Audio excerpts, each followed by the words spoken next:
Gusto daw nila ako doon. Sumusumpa, hindi magiging pareho kung wala ako. Lumabas ka, Lola, sabi nila. Gusto ka namin dito para sa Thanksgiving. Kaya, ginawa ko. Inimpake ko ang pidish. Inayos ko ang kardigan ko. Inimpake ko ang bawat onsa ng lambot na natitira ko. At ayun, naghintay ako. Nasa gate 3A ako ng Minneapolis St. Paul Airport na nakatayo sa ilalim ng arrival sign kasama ang aking maleta na may gulong sa tabi ko, nakatiklop ng maayos ang Amerikana sa isang braso. Nagdadaanan ang mga tao na may dalang mga bulaklak, lobo, maliliit na bata na may hawak na mga karatula. Ang ilan ay nagyayakapan, may mga umiiyak. Lahat sila ay inaangkin. Tumayo ako na parang namali sa pagkakalagay. Ang flight ay lumapag 42 minuto ang nakalipas. 2 beses ko nang nasuri. 3 beses ko ring binasa ang text mula sa aking manugang na babae, "We'll be there. Kids can't wait to see you," na sinundan ng isang heart emoji. Nagpadala ako ng tugon, lapag ang flight sa 3 oras 10 minuto.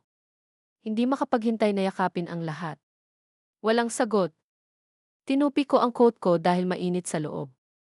Hindi ako umupo dahil parang, once na umupo ako, susuko na ako, susuko. Ayokong magmukhang babaeng kinalimutan na. Sa ilang mga punto, nag-buzz ang aking telepono, hindi isang tawag, kahit isang text, isang notification mula sa social media. Lalong bumilis ang tibok ng puso ko, hindi dahil sa inaalala ko ang mga bagay na iyon, kundi dahil minsan dito nagpo-post ang pamilya ko ng mga larawan bago nila maalala na tawagan ako. Binuksan ko ang appy. Nandoon sila, lahat sila, ang anak kong si Greg sa Navy sweater na ipinadala ko noong nakaraang taon, ang kanyang asawa, si Meline, nakangiting malaki at kayumanggi gaya ng dati, ang mga bata, sina Elliot at Ruby, ay nagsisiksikan sa isang mesa na may mga kandila, pabo, niligis na patatas, isang pi na hindi akin. Lahat sila ay may hawak na baso sa isang toast. The caption, "Full House, Full Hearts. Happy Thanksgiving from our family to yours." Muli kong nilibot ng mata ko ang frame. Walang pagkakamali. Walang puwang para sa akin sa mesang iyon. Hindi ako umiyak, hindi noon.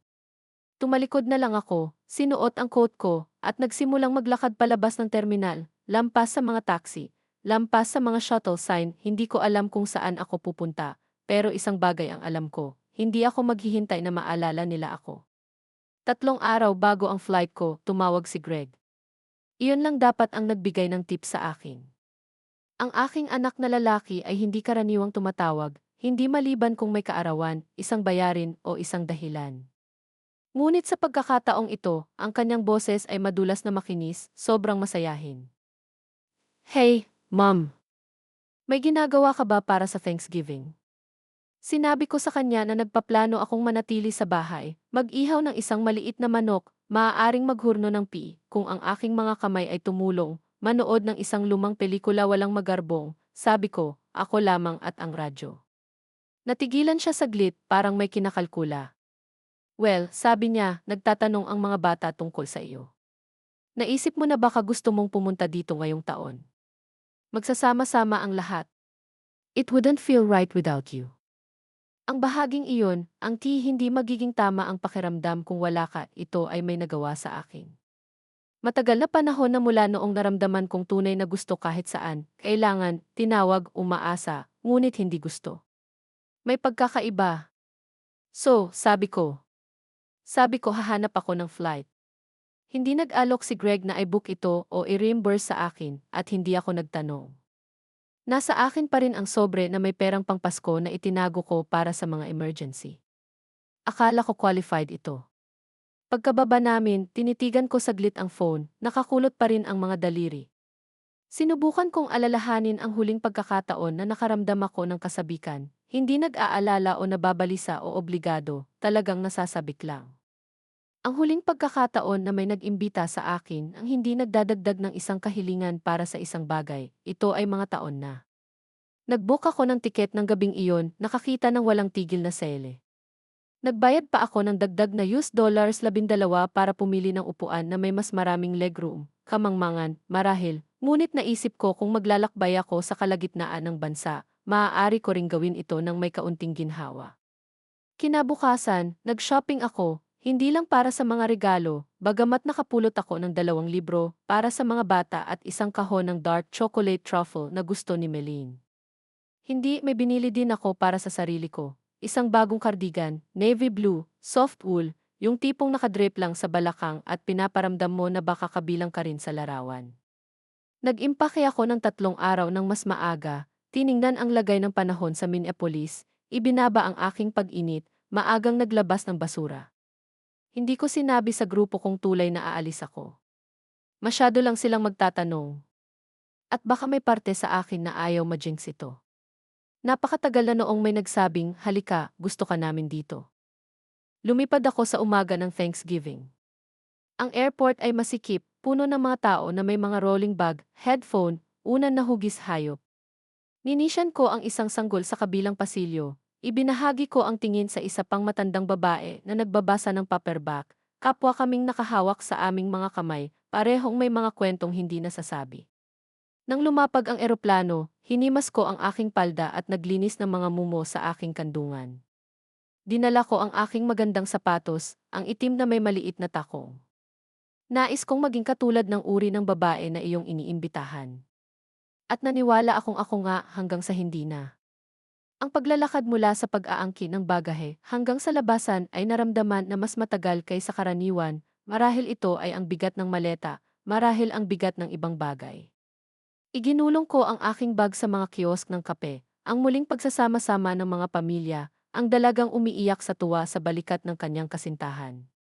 Hindi ako nakaramdam ng pait noon, na-displace lang, parang may humampas sa akin ng paus, habang patuloy ang paggalaw ng buong mundo. Sa labas, ang langit ay kulay abo na may mapuro na Midwestern na liwanag na nagpapabigat kahit ang hangin. Tahimik pa rin ang phone ko, walang text, walang missed calls. Tiningnan ko ulit ang oras, 3 oras 54 minuto. Ang hapunan ng pasasalamat ay malamang na hindi magsisimula hanggang 5 o 6. Marahil ay abala sila. Siguro ang mga bata ay pagiging ligaw, o ang pabo ay nangangailangan ng basting. Mayroong 1 dosenang mga dahilan, lahat ng mga ito ay hindi nakakapinsala. Ngunit kahit na hindi nakakapinsalang mga dahilan ay nakakasakit kapag ikaw ay nakatayong mag-isa sa mga darating. Naghintay ako sa gilid ng bangketa ng isa pang 20 minuto bago nagsimulang magprotesta ang aking mga tuhod. Umupo ako sa isang bench. Pinanood ko ang mga estranghero na sumakay sa mga sasakyan na alam ang kanilang mga pangalan. Nakita ko ang isang babaeng nakasuot ng puffy jacket na dinadala ang kanyang biyena ng mainit na tsokolate at yakap. Mukhang mas matanda sa akin ang biyenan. Ang yakap na iyon, maikli, mahigpit, totoo, ay dumapo mismo sa guwang na bahagi ng aking dibdib. Sa ilang sandali, sinubukan kong tumawag. Hindi kinuha ni Greg. Nag-iwan ako ng mensahe, sinabing lalapag na ako, sinabing ako ay nasa karaniwang pick-up point sa labas ng pintugi sa ilalim ng karatula kung saan nakalagay ang eroplano. Sinabi kong sana ay maayos ang lahat at maghintay ako ng kaunti pa. Pero alam ko na. Alam ko bago ko buksan muli ang epi, bago nag-load ang larawan, bago ko nakita ang cranberry sauce, at ang mahabang mesa na gawa sa kahoy at ang caption tungkol sa mga pusong puno.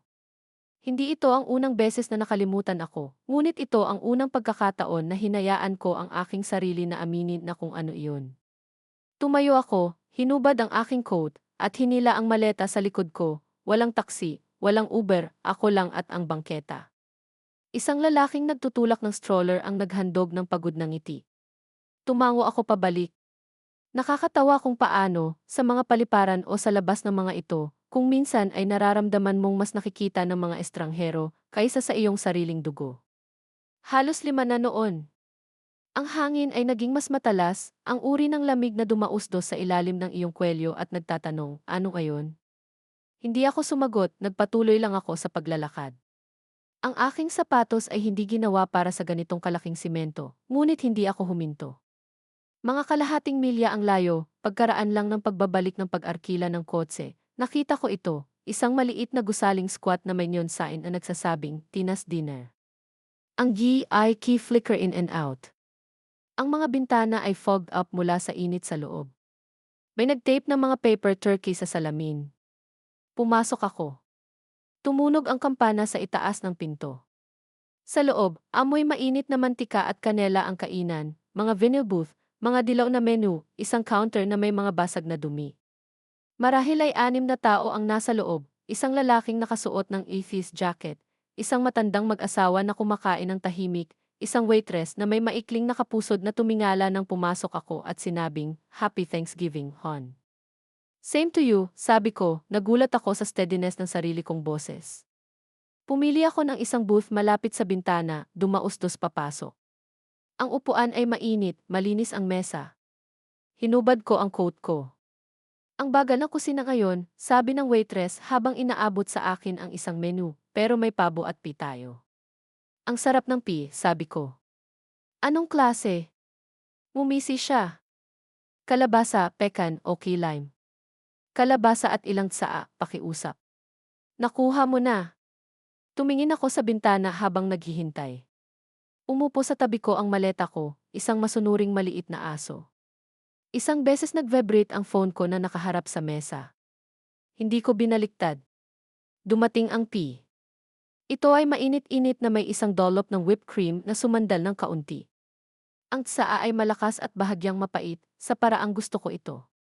Kumagat ako, tapos isa pa. Ito ang pinakamagandang piraso ng pi na nakuha ko sa loob ng maraming taon, marahil hindi dahil sa mga pampalasa o crust, marahil dahil, minsan, hindi ko ito ginawa para sa iba. Dahan-dahan akong kumain. Hindi ako nagmamadali. Hindi ako nag-scroll. Hindi ko na hinintay na may magpakita at sabihin sa akin na hindi pagkakaunawaan ang lahat. Hindi sila darating, hindi ngayon, marahil hindi kailanman. At gayon pa man, naroon ako, buo, humihinga, nakaupo sa isang booth sa ilalim ng mga pabo ng papel, hinahayaan ang init na bumalik sa aking mga daliri. Nang dinala ng waitress ang tseke, tinanong niya, gusto mo ba ng isa pang slice? Napaisip ako saglit sa katumango. Para mamaya. She winked. Pinakamahusay na desisyon na gagawin mo sa buong araw. Napangiti ako, hindi dahil nakakatawa, kundi dahil tama siya. Bahagyang lumalim ang hangin nang humakbang ako pabalik sa labas. Ang maliit na puting bag na may aking pangalawang slice ng pi ay nakalawit sa isang kamay at ang aking maleta ay gumulong sa likod ko na may isang malambot na plastik na kalansing. Wala akong plano, walang hotel na nakabook, walang naghihintay, pero kahit papaano, hindi ako naliligaw, hindi eksakto. May isang uri ng kapayapaan na darating kapag sa wakas ay hindi ka na umasa sa mga taong nanakit sa iyo na ayusin ito. Lumakas ang hangin habang naglalakad ako. Hindi ito kalayuan sa pinakamalapit na budget motel. Nakita ko ang karatula habang naglalakad mula sa paliparan, Valley Inn, available ang mga lingguhang rate, walang magarbong, isang parisukat, mababang slung na gusali na may beige na pintura at isang vending machine sa harap ng pintuan. Ngunit may mga ilaw ito at sa ngayon, sapat na iyon. Sa loob ng lobby, isang lalaki sa likod ng counter ay nanonood ng football game sa isang maliit na D. Sumulyap siya sa pagpasok ko, mapa ng boredom at fryer grease ang mukha niya. Kailangan ng kwarto. Isang gabi lang, sabi ko. Single. Bumaba ang tingin ko sa sarili ko. Nabasag ang magandang sapatos ko sa paglalakad. Medyo amoy airplane ang cardigan ko. Tumango ako. Single. Nag-slide siya ng form sa counter. I at card. Inabot ko sila. Habang nagtatapi siya, sumulyap ako sa tsi. Ang ilang koponan sa pula at ginto ay natalo ng husto. Parang walang pakialam yung lalaki. Room 114 na, sabi niya, pinadaustos sa akin ang isang susi sa isang manipis na singsing sa dulo ng hilera. Kinuha ko ito, nagpasalamat at pinagulong ang aking maleta sa bangketa. Ang silid ay kung ano ang inaasahan ko, 2 lamp na may hindi tugmang mga kulay, isang bedspread na may pattern sa nakamute na kayumanggi, isang telebisyon na mas matanda kaysa sa aking mga anak, ngunit ito ay mainit. Mayroon itong gumaganang heater at nakakagulat na malinis na banyo. Hinubad ko ang sapatos ko at umupo sa gilid ng kama. Sumakit ang aking mga paa, lalong sumakit ang likod ko.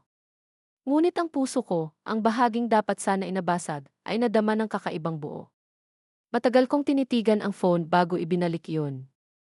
3 missed calls mula kay Greg, 2 kay Melin, isang text na nasaan ka? Walang patawad, walang paliwanag, kaguluhan lang, parang nawala ako, parang ako pa ang nakalimutang magpakita. Hindi ako sumagot. Sa halip, binuklat ko ang aking maleta, kinuha ang aking kwaderno, ang ginagamit ko para sa mga listahan ng grocery at mga iniisip na hindi ko sinasabi ng malakas, at nagsulat ng isang bagay sa isang bagong pahina, hindi ako matitira. Hindi ako extra. Hindi ako side dish sa mesa ng iba. Tinitigan ko ng matagal ang pangungusap pagkatapos ay sinalungguhitan ito. Maaari akong umiyak, 1 taon na ang nakalipas, 5 taon na ang nakalipas, gusto ko. Pero ngayong gabi, hindi tumulo ang mga luha. Ang dumating sa halip ay isang kakaibang kalinawan, tulad ng pagtapak sa malamig na tubig, nakakagulat, ngunit malinis. Hindi lang ito tungkol sa hapunan o sa airport. Iyon ang mga taon na humantong dito, ang mga kaarawan na nilalaktawan nila, ang mga voicemail na hindi nasagot, ang mga huling minutong imbitasyon na laging parang obligasyon, hindi kailanman kagalakan. Naalala ko ang Pasko 2 taon na ang nakararaan nang tumawag si Melin at sinabing, gusto ka naming makapunta kung hindi masyadong mahirap ang pagpunta rito. Napaos sa boses niya, the way she said TFT. Ginawa ko silang sumakay ako ng bus. Naalala ko ang 40 birthday ni Greg. Pinadalhan ko siya ng leather wallet na may nakaukit na initials. Nagpadala siya pabalik ng text ng grupo na nagsasabing, salamat sa mga regalo, sa lahat. Naalala ko ang dula sa paaralan ni Ruby, kung paano ko nakita ang live stream sa aking sarili at nanood sa aking maliit na laptop na may isang baso ng alak at isang bukol sa aking lalamunan. Hindi niya alam na nakatingin ako. Walang nagbanggit nito. At gayon paman, patuloy akong nagpapakita hanggang ngayon. Maaaring kailanganin na nakatayo sa gilid ng bangketa mag-isa sa ibang lungsod upang makita ang hugis ng kung ano ang naroroon sa lahat ng panahon. Hindi ako naging parte ng buhay nila. Ako ay isang accessory, isang kaginhawahan, isang placeholder para sa kapag kailangan nilang matandaan ang kanilang mas mahusay na mga sarili. Nilibot ko ang tingin ko sa kwarto ng motel, pangit, honest, functional. Ito ang pinakatapat na lugar na napuntahan ko sa mga taon. Bumangon ako, gumawa ng isang tasa ng motel tea para sa sarili ko gamit ang plastic coffee machine, at naupo ng naka-cross-leg sa kama dala ang aking pangalawang slice ng pea. Walang china plate, walang linen napkin. Isang puting paper bag lang at isang plastic na tinidor. At gayon paman, ito ay tila isang bagay na aking kinita. Ang kisame ng silid ng motel ay may basag na linya ng buhok na tumatakbo sa itaas ng kama tulad ng isang mapa ng kalsada. Tinitigan ko ito habang humihinga at sumipa ang heater. Sa labas, naririnig ko ang pag-ihip ng hangin sa panghaliling daan at ang paminsan-minsang pagdagundong ng makina mula sa malapit na daanan. Umuubo ang isang lalaki sa 2 kwarto, malalim, basa, miserable. Sa isang lugar, na-flush ang isang toilet. Hindi ito isang mapayapang gabi, ngunit ito ay isang tapat. Bandang 2 tuluyan na akong naanod, humila ang kumot hanggang baba, nakabukas pa rin ang notebook ko sa nightstand. Natulog ako sa mga damit na aking nadatnan, masyadong pagod na magpalit, masyadong pagod na mag-unpack muli. Kinaumagahan, nagising ako bago sumikat ang araw. Ito ay isang ugali na hindi ko nawala. Kahit na pagkatapos ng pagretiro, ang aking katawan ay nagpipilit na maging kapaki-pakinabang ng anim. Gumawa ako ng isa pang tasa ng mahinang kape mula sa in-room machine at pinagmasdan ang kalangitan na lumiliwanag sa pamamagitan ng mga blind. Ang pi ay nawala, ang saadin ngunit nanatili ang katahimikan. At 7:12, the phone buzzed. Mom, I'm so sorry. Nagkaroon ng confusion sa pickup. Akala namin bukas ang flight mo. Pwede ka bang pumunta sa bahay ngayon? Gusto ka talagang makita ng mga bata. Greg, walang paliwanag para sa larawan, walang binanggit tungkol sa hapunan, walang paghingi ng tawad sa pag-post ng Thanksgiving nang wala ako dito, pagkalito lang at di kaya mo ba? Tinitigan ko ang message, saka ibinaba ang phone. Hindi ako sumagot. Sa halip, nagbihis ako, nagsuklay ng buhok, nagdab sa isang maliit na kolorete, hindi para makita sila, hindi ako pupunta. Ito ay tungkol sa dignidad, tungkol sa pagpapaalala sa aking sarili na kailangan ko pa ring magpasya kung paano ko ipinakita ang aking sarili sa mundo, kahit na walang nakatingin. Ang lobby ay may isang mangkok ng mga bugbog na mansanas at isang bote ng kape na parang sinunog na karton. Kumuha ako ng mansanas at inilagay sa bag ko, nag-check out. Bahagyang tumingala ang lalaki sa likod ng counter mula sa kanyang football recap. Sa labas, malamig at malinis. Huminahon na ang hangin. Ang langit ay ang uri ng malutong na asul na nangyayari lamang sa Nobyembre matalim, mataas, walang katapusang. Hindi ako nakabalik agad sa airport. Sa halip, naglakad ako. May kailangan muna akong gawin. 1 milya sa kalsada, na nasa pagitan ng isang gasolinahan at isang saradong tindahan ng gulong, ay isang maliit na postal annex. Pumasok ako sa loob at humingi ng sobre at panulat. Nagbebenta ka ba ng mga selyo? Tanong ko. Siyempre, sabi ng clerk. Siya ay bata pa, mabait, na may pinong polish sa kanyang mga kuko. Kailangan ko ng isa para sa isang sulat sa Massachusetts, sabi ko. Ibinigay niya ito at isinulat ko ang address mula sa memorya. Emma Wexler, 12 Pond Hollow Lane, Worcester, Div 01600. Ang apo kong babae, si Emma, ay anak ni Greg mula sa una niyang kasal, ang tanging tumawag sa akin para lang makipag-usap. Siya ay 23 na ngayon, nagtatapos sa nursing school. Pinadalhan niya ako ng mga larawan ng kanyang pusa. Sinabi sa akin noong pumasa siya sa mga pagsusulit, tinanong ang aking recipe para sa palaman ng cornbread. Nanatiling walang laman ang sobre saglit. Pagkatapos, naglabas ako ng isang pahina sa aking kwaderno at nagsimulang magsulat. Emma, mahal, minsan mong sinabi sa akin na ako ang iyong ligtas na lugar. Gusto kong malaman mo na ang pagdinig na iyon ay higit na mahalaga sa akin kaysa sa karamihan ng mga bagay sa mundong ito. Ang Thanksgiving na ito ay hindi natuloy ayon sa plano. Lumipad ako sa buong bansa para sa isang mesa na hindi ko dapat maupuan. Ngunit nakahanap ako ng isang bagay sa tahimik na silid na hindi ko inaasahan ng iba. Nagpatuloy ako sa pagsusulat, hindi bitter, hindi dramatic, totoo lang. Nang isil ko ang envelope, gumaan ang pakiramdam ko. Sa 10 oras 35 minuto, nag-book ako ng tiket pa uwi, parehong airline, parehong gate, ibang babaeng sumakay. Ang flight ay hindi hanggang gabi, kaya nakakita ako ng isang cafe malapit sa terminal na may malalaking bintana at magagandang scone. Naupo ako roon ng maraming oras na may dalang tsaa at panulat, pinag-uusapan ang mga bagay na hindi nasabi ng masyadong mahaba. Hindi ako sumulat kay Greg. Hindi ko tinawagan si Meline.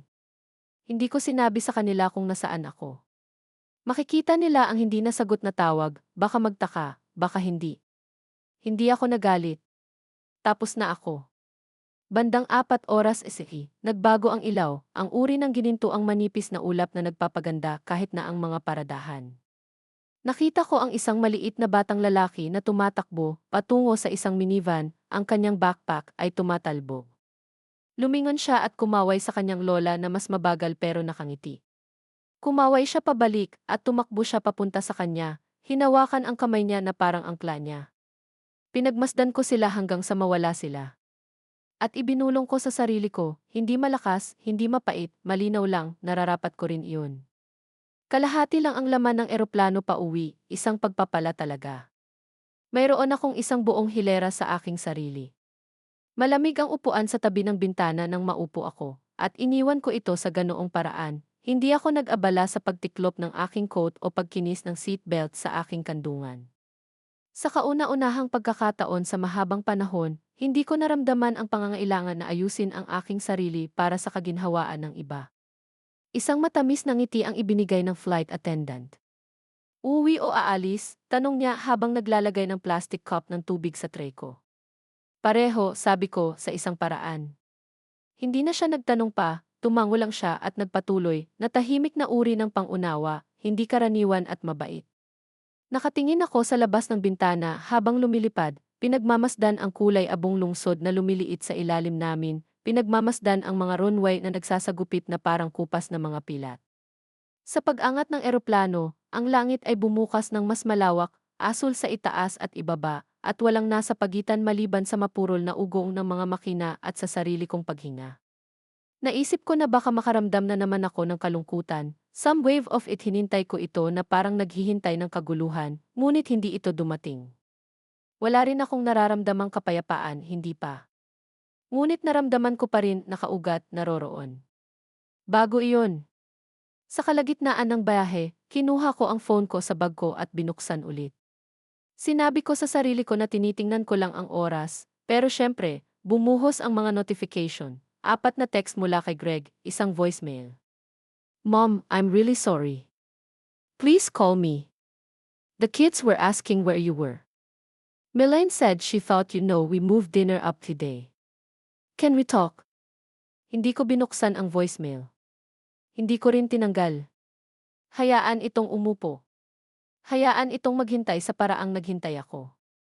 Pinatay ko ulit ang phone. Paglapag namin, madilim na. Ang aking maliit na lungsod ay kumikinang sa paraang tahimik at pamilyar. Ang shuttle driver na naghatid sa akin pabalik sa parking lot ay isang matandang lalaki na may kislap sa mata. Tinanong niya kung binibisita ko ba ang pamilya at mumiti ako at sinabing hindi naman. Sa bahay, bukas pa rin ang ilaw ng porch ko. Iniwan ko na ito dahil sa ugali na para bang umaasang babalik ang pagod at busog at nakatiklop sa init ng pamilya. Sa halip, pumasok ako na may dalang mga mumunang piis sa aking bag at isang isip na mas matalas kaysa sa mga nakaraang taon. Ang aking bahay ay amoy lavender at lumang kahoy. Ang radiator ay sumipa ng may nakakaaliw na kalampag. Ibinaba ko ang maleta ko at isinabit ang coat ko. Mabagal akong kumilos, hindi dahil sa edad, kundi dahil sa intensyon. Gumawa ako ng isang tasa ng chamomile tea at umupo sa mesa sa kusina, ang parehong mesa kung saan nag-host ako ng maraming taon ng Thanksgivings. Kung saan minsang nagbuhos ng gravy si Greg at minsang naghiwa ng mga snowflake mula sa mga napkin si Emma, kung saan nakapikit si Meline habang tinitingnan ang kanyang telepono ng higit sa mukha ko. Inilibot ko ang tingin ko sa kwarto na para bang may kakilala pa ako. Tapos, binuksan ko yung drawer sa tabi ng fridge, yung drawer, yung may files, yung may label na Greg at Emma at legal. Inilabas ko ang folder ni Greg. Napakakapal, mga resibo, mga kopya ng mga tseke, mga printout ng tulong sa matrikula, isang invoice mula sa isang mekaniko na tinulungan ko siyang magbayad ng mabigo ang kanyang transmission. Ang co-signing sa mortgage mula 2010, ang pribadong preschool na deposito na iniharap ko para kay Ruby na may isang tala sa sulat kamay ni Meline, babayaran ka namin pagkatapos maabot ang bonus. Hindi nila ginawa. Binuklat kong mabuti ang bawat pahina, tulad ng pag-aalaga sa mga sugat, hindi sa galit, kahit sa kalungkutan, sa kalinawan. Pagkatapos, inabot ko ang mas manipis na folder na may label na Emma, mga birthday card, mga larawang ipapadala niya sa akin sa koreo, isang printout ng kanyang anunsyo sa pagtatapos sa kolehiyo, mga sulat kamay na tala sa babli na tinta. Isang pasasalamat sa pagtulong sa kanya na magbayad ng bayad sa kurso, isang postcard mula sa Vermont, sana nandito ka. Ang taglagas ay ligaw at kahanga-hanga. Isinara ko ang 2 folder at umupo. Tapos, inabot ko yung notebook ko. At sa pagkakataong ito, hindi ako nagsulat ng feelings. Sumulat ako ng plano. Kinaumagahan, nasa bangko ako bago pa man bumukas ang mga pinto. Nabalot ng mahinang hamog na nagyelo ang mga hakbang, ginagawa itong makinis, ngunit dahan-dahan at tuloy-tuloy kong inakyat ang mga ito, suot ang aking pinakamatandang bota at ang parehong navy cardigan. Ang cardigan ay hindi tugma sa aking scarf, ngunit wala na akong pakialam sa hitsura. Nagmalasakit ako sa aksyon. Binati ako ng teller, isang binata na may magiliw na mga mata at may kaba ng ngiti, sa uri ng kagandahang loob na inilaan ng mga tao para sa mga matatanda. Good morning, Inrek Wexler. Paano ka namin matutulungan ngayon?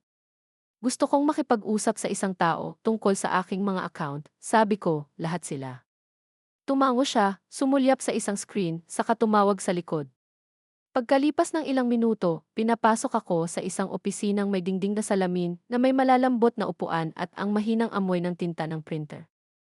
Isang babaeng nagangalang Natalie ang nagpakilala bilang aking account manager. Siya ay mukhang isang taong nagyoga sa tanghalian at palaging may mga almendras sa kanyang pitaka. Ano ang may paglilingkod ko sa iyo ngayon, Ginrich Wexler? Gusto kong suspindihin ang lahat ng otomatikong pagbabayad, bawat isa sa kanila, simula ngayon. Napakurap siya. Lahat sila. Pinindot niya ang ilang susi, bahagyang tumaas ang kilay habang iniskan ang screen. Mayroon kang ilang mga umuulit na paglilipat sa mga miyembro ng pamilya, pagbabayad ng matrikula, seguro sa kotse, ilang naka-schedule na mga regalo sa mga kawanggawa din. Itago ang mga kawanggawa, sabi ko. Itigil ang natitira. Nagkaroon ng mahabang paghinto. Gusto mo bang pag-usapan kung bakit? Napatingin ako sa kanya, nakatingin talaga. And to her credit, hindi niya pinuna ng peking pag-aalala ang katahimikan. Hindi, sabi ko. I've already spent enough time explaining myself. Tumango siya. Naiintindihan. Habang nagtatrabaho siya, nakaupo ako sa tahimik na opisinang iyon at pinagmamasdan ang mundo na gumagalaw sa labas ng bintana. Inaaway ng isang ina ang isang batang paslit sa upuan ng kotse, isang matandang lalaki na nagtutulak ng walker, isang delivery truck na masyadong mahaba. Tapos na, sa wakas ay sinabi ni Natalie. Nasuspinde na ang lahat. Ihahanda ko ang mga papeles para sa buong pagkansela kung gusto mong bumalik para pumirma bukas. Gagawin ko. Nag-alinlangan siya. May power of attorney din na naka-file, Gregory Wexler. Gusto mo pa ba siyang magkaroon ng access? Naramdaman kong bumagal ang pulso ko, hindi tumataas. Hindi, sabi ko. Bawiin mo. Naiintindihan. Siya ang nagprint ng form at pinirmahan ko ito gamit ang mga kamay. Sa oras na umalis ako sa bangko, ang hamog na nagyelo ay natunaw. Hindi ako nagmamadali. Huminto ako sa panaderya sa kanto, bumili ako ng sariwang rolyo, at naglakad sa malayong daan pa uwi. Hindi ito tungkol sa pagpaparusa kay Greg, hindi naman. Ito ay tungkol sa pagguhit ng isang linya na hindi ko pa nararanasan noon, tungkol sa pagkilala na ang pag-ibig ay hindi lumalago sa sakripisyo lamang. Kailangan ito ng liwanag. Kailangan ito ng katotohanan. Pag-uwi, hinila ko ang pinggan mula sa lababo, hinugasan ito ng marahan at iniligpit. Baka balang araw gagawa ako ng isa pang siguro hindi. Ngunit hindi ako gagawa ng isa para sa mga taong iniwan akong nakatayo sa gilid ng bangketa. Nang hapong iyon, tinawagan ko ang aking abogado. Si Andy Altman ay pinangasiwaan ang aming mga gawain sa loob ng mahigit 30 taon. Tinulungan niya kaming bumili ng bahay, ayusin ang testamento ng asawa ko, kahit na i-draft ang unang bersyon ko noong 2005. Mainit ngunit maingat ang boses niya. Greg Wexler, ano ang maipaglilingkod ko sa iyo?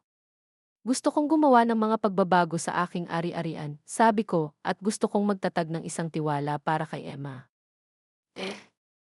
Hindi siya nagtanong kung bakit. Hindi niya kailangan. Nakita ng mga taong tulad ni Guy Altman ang bawat bersyon ng kabiguan sa pamilya na umiiral. Nagtakda kami ng oras para sa susunod na araw. Nang ibaba ko ang tawag, wala akong naramdamang tagumpay, walang tagumpay, kalinawan lamang.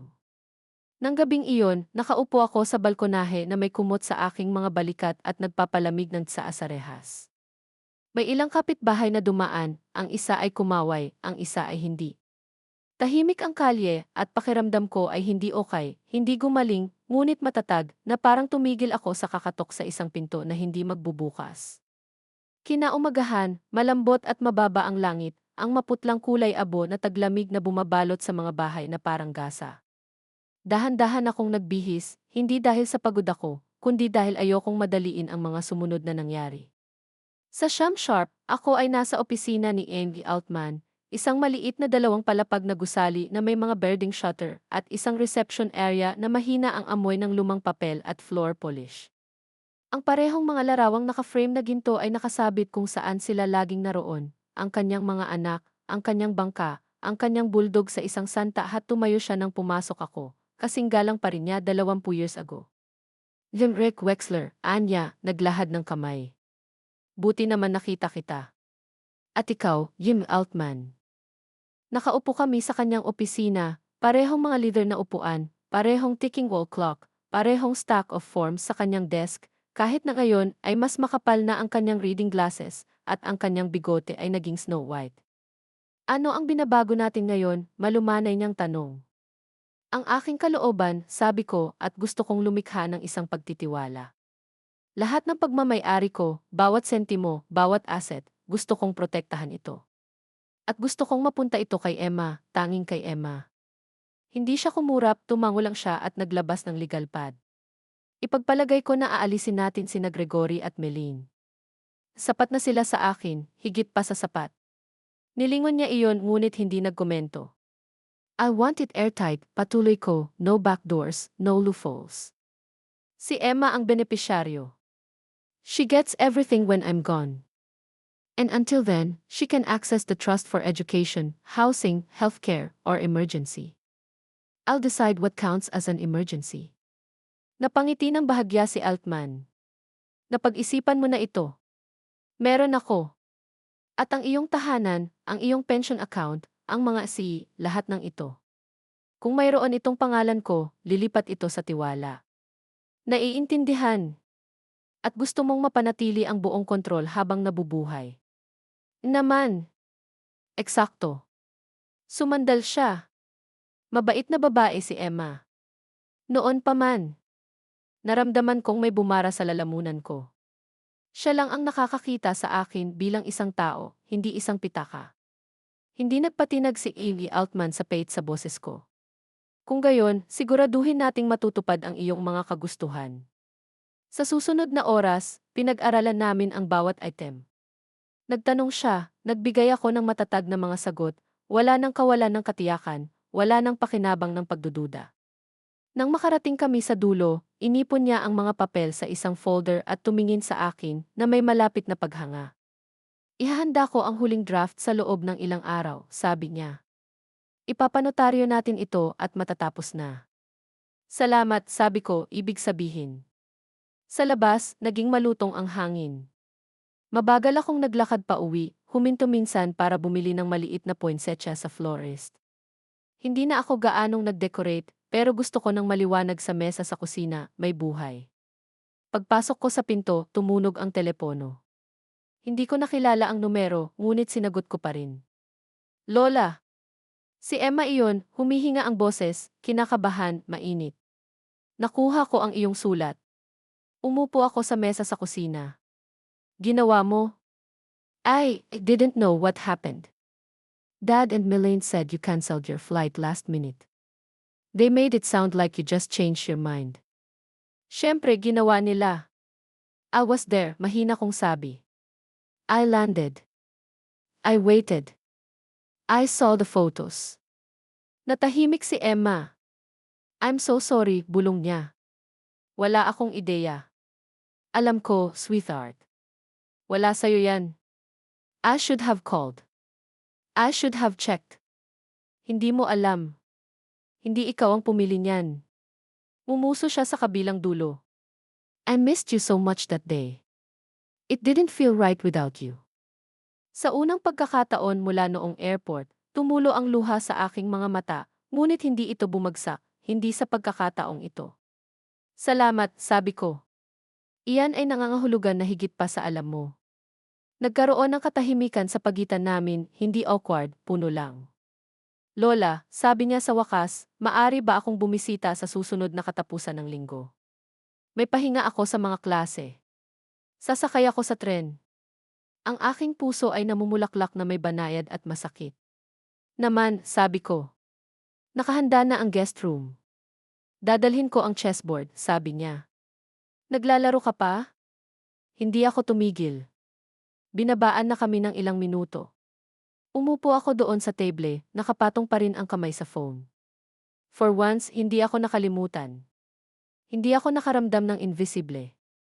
Naramdaman kong nakita ko. Noong Sabado, hapon lang, nakatayo ako sa istasyon ng tren sa aking pinakamainit na Amerikana, pinapanood ang mga pasahero na bumaba sa 11 oras 37 minuto mula Worcester. Amoy diesel at lumang ulan ang plataporma. Hinawakan ko ang paper bag sa aking mga kamay, isang sandwich at isang mansanas, baka sakaling makalimutan niyang kumain. At pagkatapos, naroon siya. Bumaba ng tren si Emma na nakasuot ng oversized na hoodie at maong, ang kanyang maitim na kulot ay nakasukbit sa ilalim ng biyani, isang pagod na canvas bag na nakasabit sa isang balikat. Mas matanda siya kaysa sa huling pagkakataon na nakita ko siya, mas matalas kahit papaano. Ngunit nang makita niya ako, lumiwanag ang kanyang mukha ng isang bagay na dalisay at hindi mapag-aalinlanganan. Lumapit siya sa akin at niyakap ako na parang sinasadya niya. Ganun lang kasimple, walang tanong, walang paumanhin, walang tensyon na bumabalot sa pagitan namin. Nakaakbay lang sa akin ang mga braso niya, mahigpit at totoo. Hi, Lola, bulong niya sa balikat ko. Hi, baby, sabi ko. Nandito ka pala. Ilang saglit kaming nag-drive pa uwi ng tahimik. Pinagmamasdan niya ang mga lansangan na parang sinusubukan niyang isaulo muli ang mga ito. Dahan-dahan akong nagmaneho, maingat, hinahayaan siyang pumasok. Hindi gaanong nagbago ang kapitbahayan, ngunit iba ang pakiramdam kapag nasa tabi ko siya. Pagbalik sa bahay, nagtimpla ako ng tsaa habang inilapag niya ang kanyang bag sa guest room. Bumalik siya sa pamilyar na kaginhawahan ng isang taong kabilang na nakayuko sa sulok ng sopa na parang hindi siya umalis. Nakaupo ang chessboard na naghihintay sa coffee table. Naglaro kami ng laro, nanalo siya. Tapos, naglaro kami ng isa pa, napanalo ko yung isa, fair and square. Maya-maya, umupo kami sa mesa sa kusina, pareho kaming nag-aalaga ng mga mug ng tsaa. Ang poinsettia na binili ko kanina sa linggong iyon ay nakaupo sa gitna, pula pa rin, buhay pa. Nabasa ko ulit ang sulat mo sa tren, sabi niya, na sinundan ang gilid ng kanyang mug. Hindi pa kita nakikitang magsulat ng ganyan. Hindi ko na kailangan, sabi ko. Akala ko noon, ang pagiging tahimik ay isang anyo ng biyaya, pero nitong mga nakaraang araw, sa tingin ko, madali lang akong baliwalain. Napatingin sa akin si Emma. Hindi kita pinansin.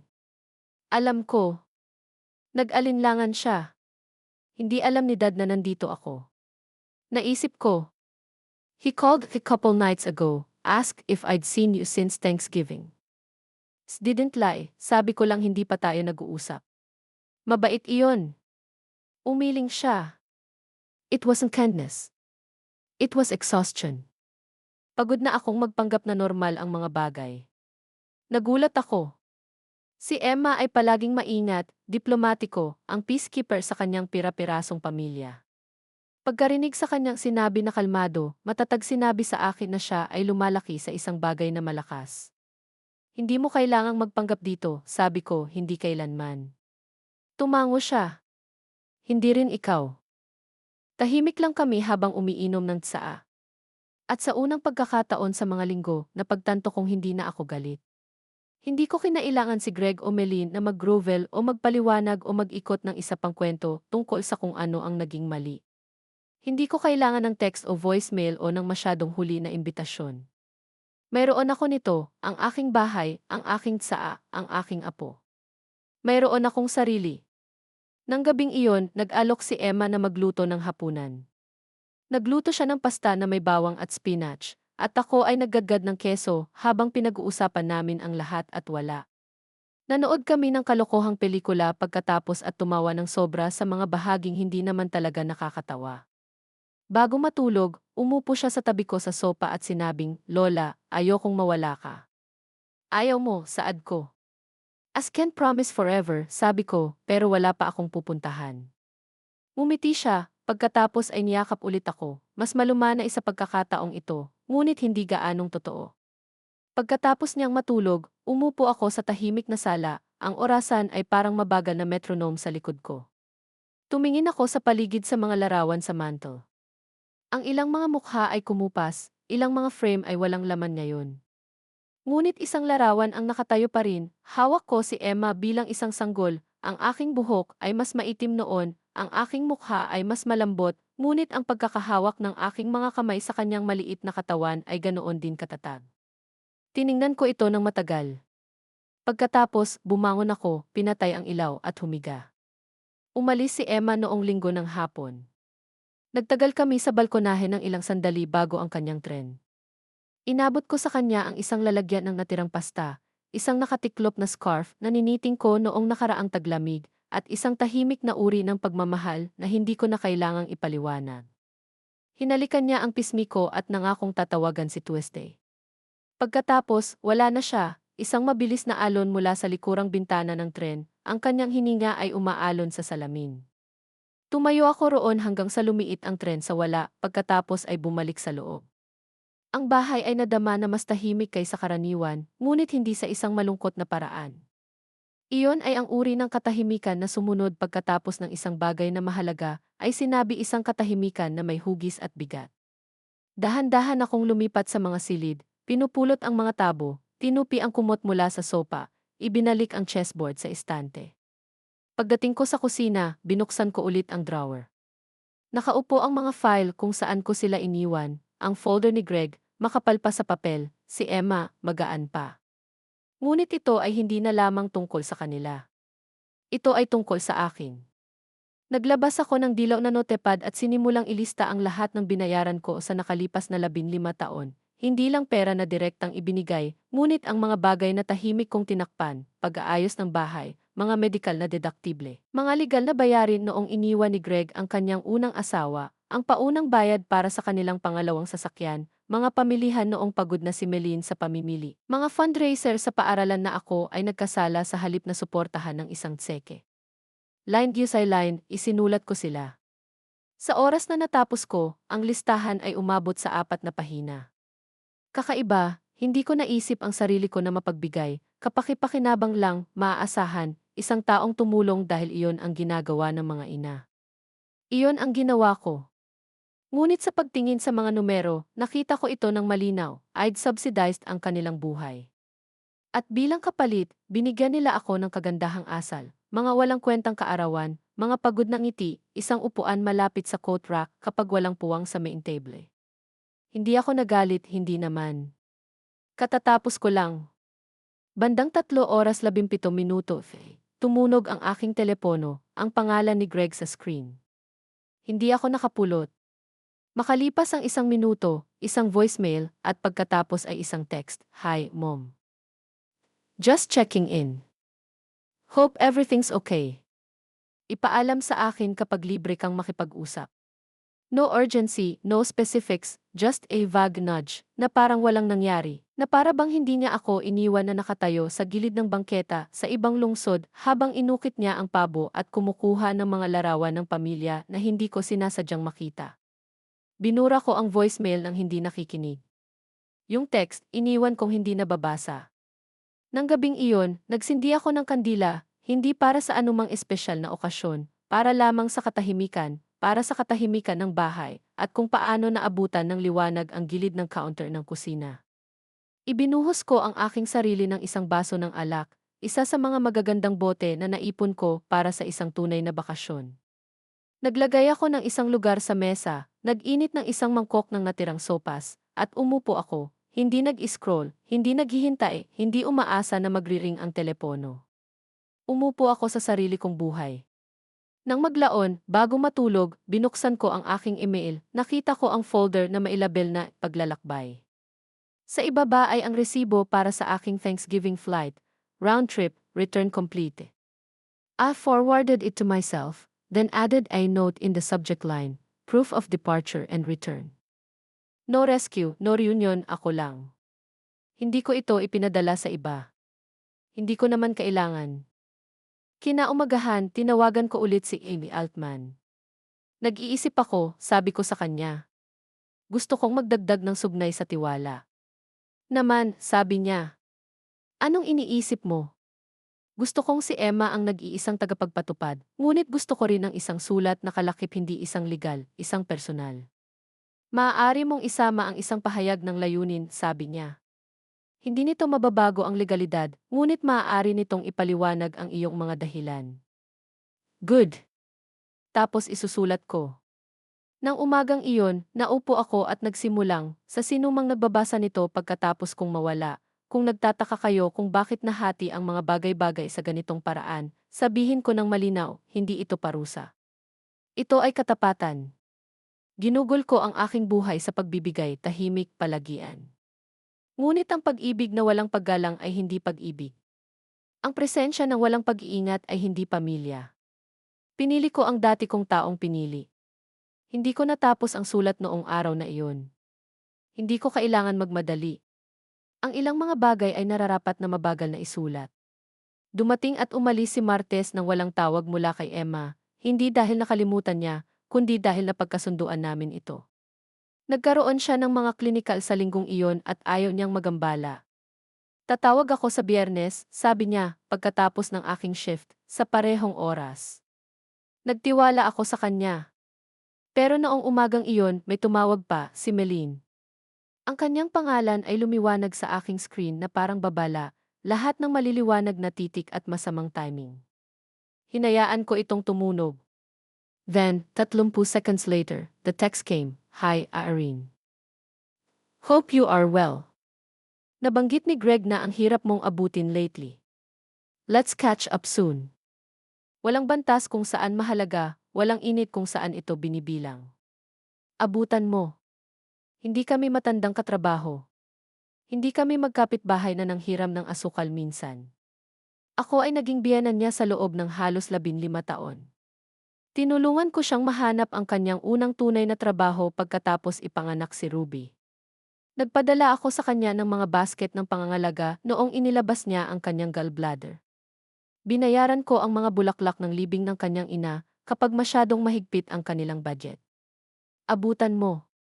Ibinaba ko ang telepono nang hindi sumasagot. Kinalaunan ng hapong iyon na parang on cue, dumating ang isa pang mensahe. Ito mula kay Greg, sinubukan ni Melin na tumawag. Nagsisimula na kaming mag-alala. Maaari mo bang ipaalam sa amin na okay ka? Ang irony nito, iniwan nila ako sa isang airport, pero ngayon ay nag-aalala na sila. Hindi noong nakatayo ako na bitbit ang aking maleta at walang pick-up, hindi noong naglalakad ako patungo sa isang kainan na may mga nakapirming daliri, hindi noong nag-post sila ng larawan na nagsasabing lahat, habang magkaakbay at walang natitira sa akin. Ngunit ngayon, nang muling umalingaw ang katahimikan sa kanila, nataranta sila. Makapangyarihan ang katahimikan. Nakakainis ang mga taong sanay sa ingay mo, sa pagbibigay mo, sa mo. Itinigil ko ang telepono sa buong araw.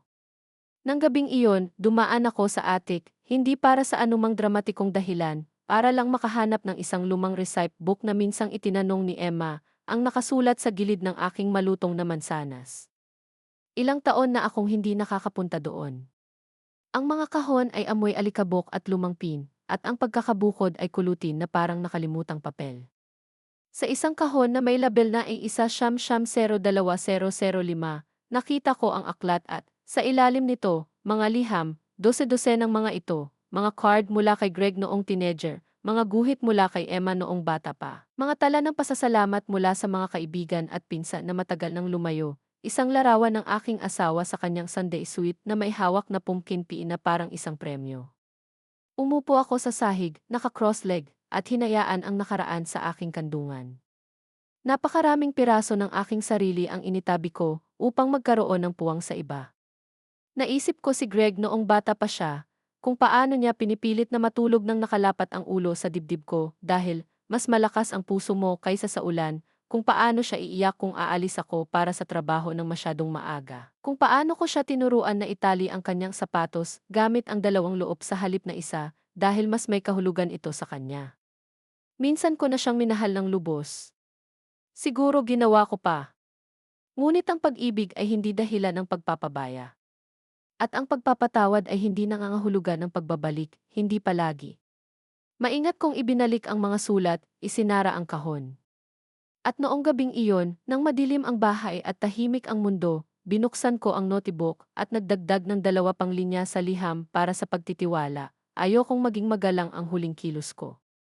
Gusto kong malinaw. Emma, nakita mo ako, hindi dahil sa obligasyon, hindi dahil sa ibinigay ko, kundi dahil pinili mo. Iyan ang pamilya, choice, respect, truth. Mas mabigat ang panulat kaysa karaniwan sa aking kamay, ngunit nagsulat pa rin ako. Kinabukasan, nagmaneho ako papunta sa bayan at dumiretso sa notaryo. Nasa likod iyon ng isang tindahan ng pagpapadala, mga nakaraang istante ng bubble wrap at isang rack ng mga bagong-bagong greeting card. Ang lalaking nasa likod ng counter ay mabait na mga kamay at mahaba at maingat na paraan ng pagsasalita. Nakalagay ang name tag niya ng Hidev. Kailangan kong magnotaryo ng isang sulat, sabi ko, binuklat ang mga pahinang sinulat ko at ilang mga dokumento ng tiwala na inihanda ng aking abogado. Sinulyapan niya ang unang pahina, pagkatapos ay bumalik sa akin. Malaking pagbabago, tumango ako. Mga long overdue. Hindi na siya nagtanong pa, inabot lang niya sa akin ang isang panulat at ginabayan ako sa bawat pirma na may tahimik na kahusayan ng isang taong nakakita ng lahat ng uri ng pagtatapos at simula na dumaan sa kanyang counter. Nang matapos ito, mas gumaan ang pakiramdam ko, hindi pa libre, hindi pa, ngunit mas malinaw, tulad ng mas kaunting liko sa unahan. Huminto ako sa grocery pagkatapos, kumuha ng gatas at dalandan, isang bungkos ng lilak na minarkahan nila ng kalahating presyo. Ang uri ng mga bagay na binibili mo kapag naging matatag na muli ang buhay. Kapag pinipili mo ang sarili mong kapayapaan sa halip na maghintay para sa ibang tao na mag-abot nito sa iyo. Sa bahay, inilagay ko ang mga bulaklak sa florera malapit sa lababo sa kusina. Ang bango ng lila ay dahan-dahang kumakalat sa bahay, malambot at tiyak. Hinubad ko ang coat ko, tinupi ko ito at inilapag sa likod ng upuan. My phone buzzed just as I was put the groceries away. Greg, again, Mom, we really need to talk. Hindi ka sumasagot at lalong lumalala. Hindi ko alam kung ano ang nangyayari pero nag-aalala kami. Please call me. Ang mensahe ay mas mahaba kaysa karaniwan, ang mga gilid ng takot na nagpapakita, ngunit wala pa ring tunay na paghingi ng tawad, walang binanggit kung ano ang nangyari, walang pagmamay-ari. Tanging kawalan at ngayon ang kakulangan sa ginhawa nito. Hindi niya ako pinagsisisihan na nakalimutan niya ako. Nagsisi siya na hindi ko na pinupunan ang mga bakante. Umupo ako, tinitigan ko ang screen, saka pinatay ulit. Nang hapong iyon, inilabas ko muli ang mga folder, kay Greg, Emma, ang trust packet, at inilock ang lahat sa aking hindi masusunog na kahon, ibinalik ito sa ilalim ng kama. Hindi dahil may tinatago ako, kundi dahil tapos na ako, tapos magpaliwanag, tapos magtanong, tapos maghintay. Gumawa ako ng sopas noong gabing iyon, lentils, carrots, bawang. Alam pa ng mga kamay ko kung paano magsukat ng instinct. Nagluto ako para sa isa, hindi para sa kawalan. Inihanda ko ang mesa, hindi sa pagluluksa, kundi sa ritual, bilang paggalang sa aking sarili. Masarap ang sabaw. Maya-maya, umupo ulit ako sa porch, nakabalot ng alampay, ang hangin ay sapat na mabilis para maramdamang parang may nagbabago. At habang isa-isang bumukas ang mga ilaw sa kalye, naalala ko ang sandaling hindi ko naisip sa loob ng maraming taon. Si Greg ay 10 taong gulang. Uwi siya mula sa paaralan na may hating labi at putik sa kanyang maong. Tinulak siya ng isa pang batang lalaki sa bukid noong recess. Hindi siya umiyak, nakatayo lang sa lababo, nagbanlaw ng dugo sa kanyang mga kamay na nagsasabing ayos lang. Wala lang.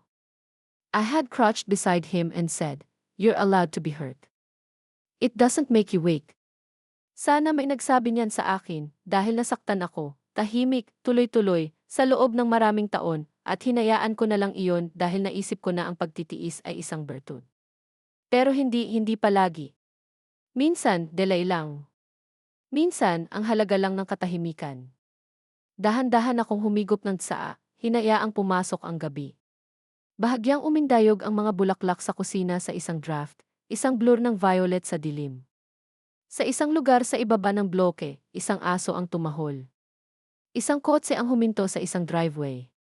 May tumawa, matalim at mataas, isang tunog mula sa ibang buhay. And I sat in mine, no questions, no waiting, basta ang bigat ng sarili kong pag-aari, sa wakas buo na. Biyernes na ng hapon nang dumating ang katok. Nagtitiklop ako ng labada sa mesa sa kusina, mga tuwalya, karamihan, mainit-init pa mula sa dryer. Nang marinig ko ito, tatlong mabagal na rap, hindi ang mailman, hindi isang kapitbahay. Ang uri ng katok na nagdadala ng pag-aalinlangan sa likod nito. Binuksan ko ang pinto, and there she was, Melaine. Napaka-perpekto ng buhok niya, parang na-brush at na-spray sa kotse. Nagsuot siya ng heels na masyadong makitid para sa aming mga bangketa, at may bitbit na tote bag na nakasabit sa isang balikat. Baka sa mukha niya ang nakakurate na ekspresyong nalaman ko, bahaging pag-aalala, bahaging pagganap. Irene, sabi niya, halos malambing ang boses niya, pwede ba tayong mag-usap? Hindi muna ako sumagot, tumabi lang ako at pinapasok siya. Lumingalinga siya sa pagpasok niya, na parang umaasang alikabok o kapabayaan. Pareho ang hitsura ng bahay, ngunit may isang bagay sa hangin na nagbago, alam ko ito, at sa palagay ko siya rin. Dinala ko siya sa sala.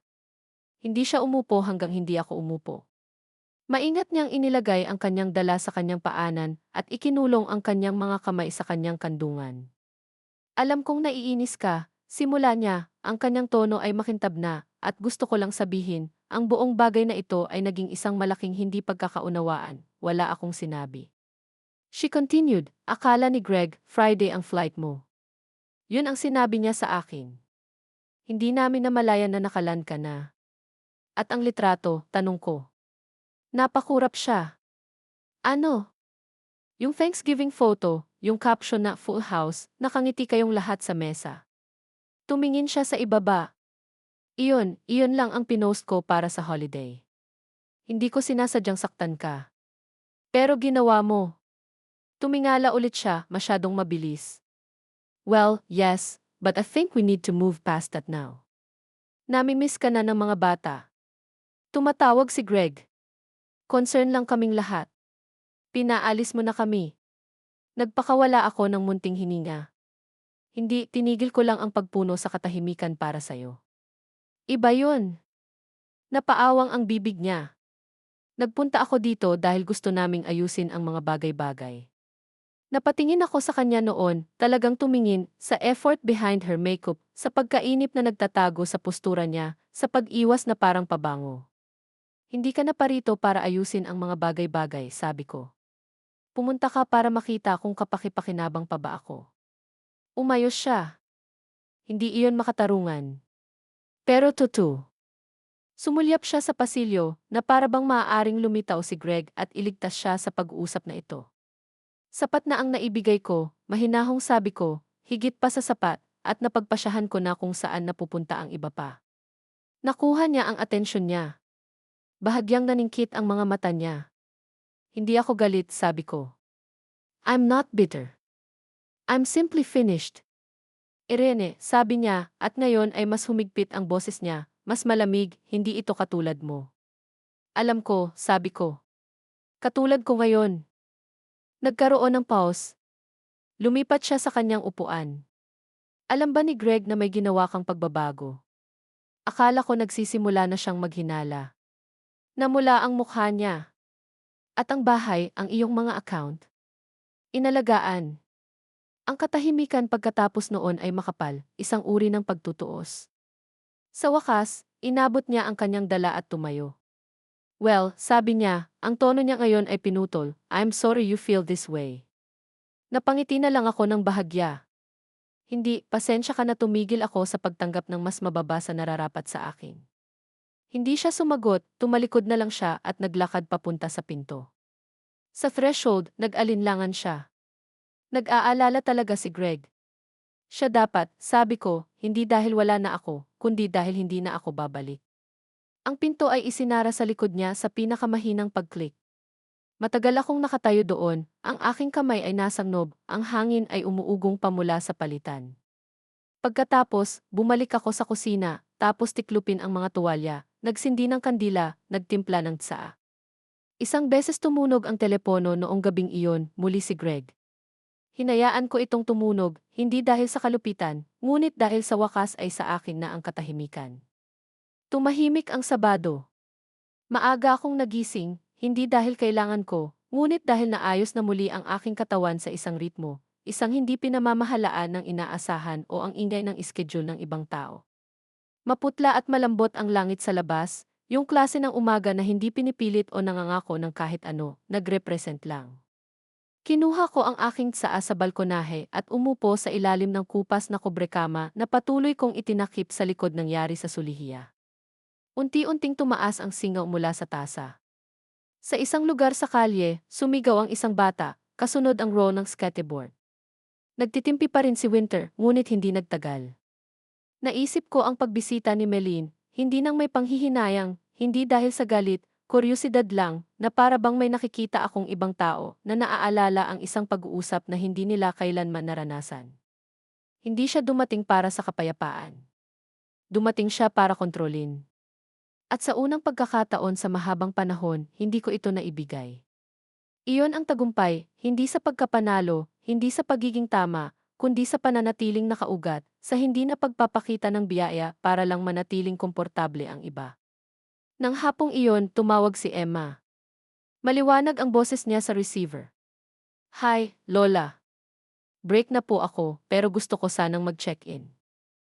How's your week been? Eventful, sabi ko, humigop ng pangalawang tasa ng tsaa, pero steady. Nahuli niya ang tono. May nangyari. Tumigil si Melaine. Oh, sabi niya. She and Greg wanted to make things right, sila ba? Hindi. Napabuntong hininga si Emma. I'm sorry. Wag na. Hindi naman ako nagulat, pero hindi rin ako natinag. Nagkaroon ng pause sa kanyang dulo.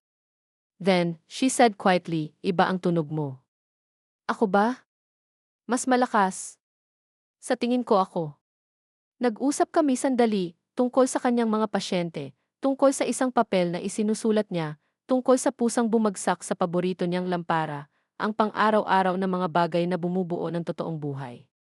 Pagkababa namin, hindi ko naramdaman ang pamilyar na sakit ng pagliban. Pakiramdam ko ay konektado, kasalukuyan, puno. Nang maglaon, ginugol ko ang hapon na dumaan sa mga drawer sa ekstrang silid, hindi dahil sa pagmamadali, ngunit dahil handa akong magpasya kung ano ang mahalaga. Nakakita ako ng isang set ng mga linen na matagal ko nang hindi nagamit, maaaring magustuhan iyon ni Emma. Isang pares ng hikaw na minsan kong inipon para sa ika-negatibo 16 na nakaarawan ni Ruby, bago ko nalaman na ang mga regalo mula sa akin ay nanatiling hindi nakabukas sa mga drawer o tuluyang nawala. Hinawakan ko ang hikaw ng mahabang panahon, pilak, simple, klasiko. Binili ko ang mga ito noong sanggol pa si Ruby, iniimagine ko ang sandaling nakatayo siya sa harap ng salamin, inilalagay ang mga ito sa kanyang mga tainga bago ang isang sayaw sa paaralan. Ngunit ngayon, parang mga simbolo sila ng isang bagay na hinding-hindi ko hawak. Isinantabi ko sila hindi mapait sa wakas.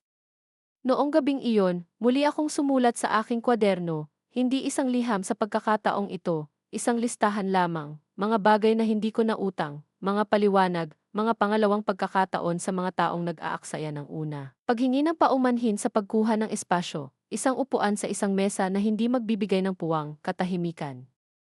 At pagkatapos, sa tabi nito, sumulat ako ng isa pang listahan, mga bagay na mayroon pa rin ako. Ang aking pangalan, ang aking kapayapaan, ang aking isip, ang aking tahanan, ang tinig ng aking apo sa aking tainga na nagsasabing, mas malakas. Pinunit ko ang pahina at itinupi ito sa kalahati, idinikit ito sa likod ng pinto ng kabinet sa ilalim ng lababo, kung saan ako lang ang makakakita nito, kung saan itinago ko ang mga guwantes na pang-ulam at ang mga dagdag na espongha. Isang kakaibang lugar para sa lakas, ngunit totoo.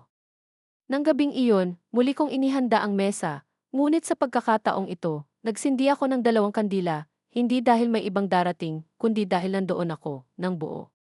Umupo ako, sinandok ang aking sopas, at bumulong, hindi para sa drama, hindi para sa sakit, ngunit dahil kailangang sabihin na, nandito pa rin ako. At ako ay ginugol ko ang unang linggo ng Disyembre sa pagdekorasyon sa balkonahe. Walang detalyadong bagay, isang simpleng pin wreath na may pulang laso at 2 kwerdas ng mainit na puting ilaw sa tabi ng rehas. Hindi ko ito ginawa para sa kapitbahay o nostalgia. Ginawa ko ito dahil gusto kong lumiwanag ang bahay para sa akin kahit minsan. Sa loob, naglagay ako ng takure, binuksan ang lumang radyo, at hinayaang dumaloy ang mabagal na jazz sa mga silid. Dati akong nagdedekorasyon para sa mga bata, mga medyas na may pangalan, mga biskwit na hugis bituin, ang matandang anghel na si Emma na minsang ginawa sa kindergarten. Ngunit sa taong ito, walang medyas, walang dagdag na upuan, walang naghihintay. Sa taong ito, maaga akong nagsindi ng apoy at nagtakda ng isang lugar para sa tsaa, ang sarili ko. Nang lumubog ang araw sa likod ng mga bahay sa kabilang kalye, tumunog ang telepono. Si Greg na naman. Sagot ko this time. Nanay. Mas manipis ang boses niya kaysa sa naalala ko. Nandito ako, sabi ko, kalmado, matatag. Nagkaroon ng pause. Hindi ko akalain na kukunin mo. Alam ko. Isa pang pause, mas matagal. Nakita ko ang mga papeles, sabi niya sa wakas, mula sa abogado, sa tiwala, sa mga pagbabago. Akala ko gagawin mo. Hinahabol niya ang kanyang hininga, parang may inaasahan siyang ibang tono. Basta, hindi ko maintindihan. Pagkatapos ng lahat, putol ko, eksakto. Tumahimik siya. Ibig mong sabihin ang pera, sabi niya sa huli. Ang ibig kong sabihin ay ang pattern, sagot ko, ang pagkalimot, ang mga late na tawag, ang mga nawawalang kaarawan, ang paliparan, ang larawan. Hindi iyon sinasadya. Hindi, sabi ko, mas malala. Ito ay maginhawa. Ayan na ang katotohanan ng malakas nang walang paghingi ng tawad. Pinaparusahan mo kami, sabi niya, ngunit ito ay lumabas na hindi gaanong isang paratang at mas parang isang pag-asa na maaari kong tanggihan ito, muling bigyan ng katiyakan, tiklop. Hindi, sabi ko, pinakakawalan ko ang aking sarili mula sa obligasyon, mula sa mga lumang katapatan na lumipat lamang sa isang direksyon, mula sa pagkakasala na dinala ko sa mahabang panahon ay nakalimutan ko kung ano ang pakiramdam ng kagaanan. Hindi ko akalain na aabot sa ganito, ungol niya.